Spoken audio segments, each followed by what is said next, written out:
ইংল্যান্ডের water pollution বা পানি দূষণ গত 10 বছরের মধ্যে সর্বোচ্চ লেভেলে পৌঁছেছে। Campaign group Surfers against Suez বলেছে, এনভায়রনমেন্ট এজেন্সির তথ্য অনুযায়ী ওয়াটার পলিউশনের ঘটনা তাদের লক্ষ্যমাত্রার চেয়ে দ্বিগুণেরও বেশি। এই পলিউশনের কারণে দেশের নদী এবং সমুদ্র ব্যবহার করা বন্য প্রাণীদের ক্ষতি এবং অসুস্থতার সম্ভাবনা রয়েছে। যুক্তরাজ্যের ওয়াটার অ্যান্ড সুয়ারেজ সংস্থাগুলোর প্রতিনিধিত্বকারী ইন্ডাস্ট্রি সংস্থা ওয়াটার ইউকে বলেছে, বিভিন্ন সংস্থা চলতি দশকের শেষ নাগাদ পলিউশন ছড়িয়ে পড়া কমাতে 12 বিলিয়ন পাউন্ড বিনিয়োগ করার পরিকল্পনা করেছে।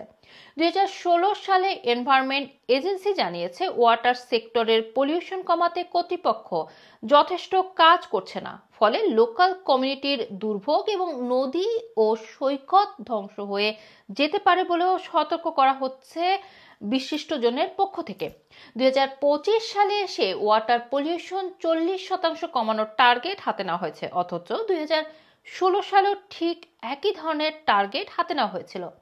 গত বছর 2487টি দূষণের ঘটনা রেকর্ড করা হয়, যা 2026-16 সালের তুলনায় 31% বেশি এবং এনভায়রনমেন্ট এজেন্সির টার্গেটের তুলনায় প্রায় দ্বিগুণেরও বেশি। তাই এটি স্পষ্ট যে ওয়াটার ইন্ডাস্ট্রি পলিউশন নিয়ন্ত্রণে পুরোপুরি ব্যর্থতার পরিচয় দিয়েছে।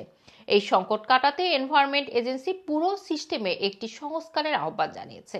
এই সংস্কারের মাধ্যমে পাবলিক হেলথ এবং গ্রাহকদের দেওয়া অর্থকে মূল্যায়ন করা হবে।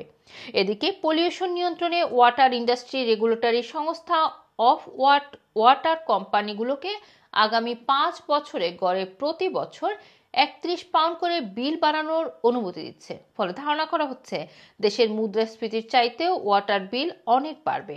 রুমানা রাখি, রানা টিভি, লন্ডন।